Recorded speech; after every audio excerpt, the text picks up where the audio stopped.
Karen was born in the Midwest and raised in Southern California. She believes that writing is one of the few venues to continued sanity in today's world, and that she has finally, and she emphasizes finally, begun her real work. So let's hear some of it. Please welcome Karen.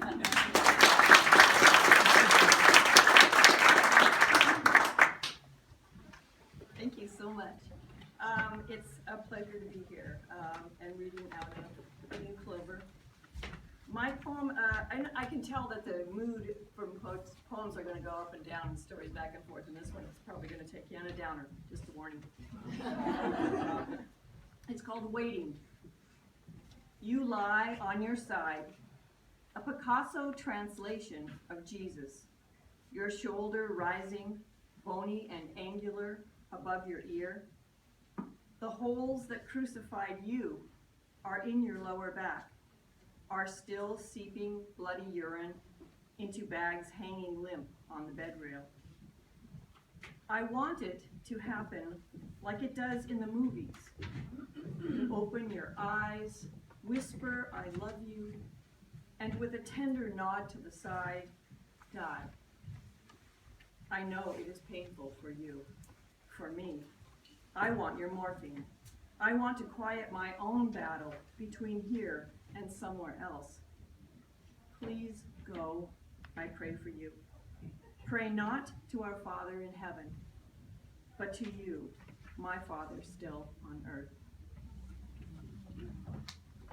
And then maybe a little mood changer, maybe. This one's called A Day Like Today. On a day like today, hungry birds sit feather fat on branches. Black squirrels, the dark morphs of English grays, climb high, turn circles on broken treetops, pretend to be eagles. Stiff earth rounds as too soon shoots bump their hard shell heads. On a day like today, sky mimics midsummer, as furry clouds ride the chill wind across sapphire. Perplexed hummingbirds question their diminishing desire to fly south, and instead target the dormant feeder with drowned ants afloat on murky sugar water. On a day like today, I cautiously cat and cow bend in the steamy bathroom, oiling my lower back.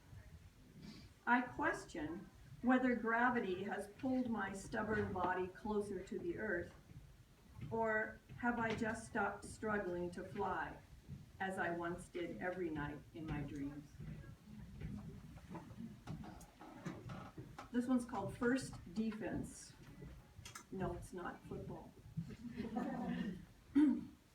You look like a writer. Fisherman sweater, elbow patches, old royal typewriter to bang on. You would ponder, cigarette in hand, and dole out your words, citing works critically, carefully. You'd memorized authors you could rattle off. That typewriter was the first thing I threw at you. My first defense against you and your thoughts on poetry. This one's called Driving, Not Speaking. The way doubt sits in your eyes like a flat left front tire, waiting for me to rummage around in the trunk for a spare whisper of encouragement, a tire iron of hope. And the last one is called Where Stars Come From. It has 3 parts to it. Number 1, it's not the same. The night sky changes, rotates, presents itself according to her needs. Out the window tonight, Orion stands. Those 3 stars like the tailor's belt, marking death. In August, meteors spray across the clear, solid black. She asks where, why. He tells her they are souls, stored until they shoot into birth, and when we die, he pauses, we go home. Part 2. We stand on the bow of the uneasy boat. The inside straight is gray, choppy, unsteady enough that we quickly snap into the lifeline on the foredeck. We don't talk as he carefully raises the silver sextant, then lowers it to wipe salt spray off the wet eyepiece, the smudged horizon mirror. We smile, look up as the clouds part, leaving just a moment to see Jupiter dripping like an earring off the edge of the crescent moon. Part 3. May brings northwest rain.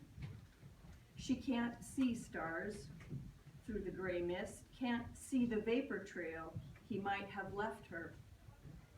Eventually, she wonders, will she be able to lie on her stomach in this churchyard Stonehenge, sight the sky, and plot him moving from point to point? Thank you.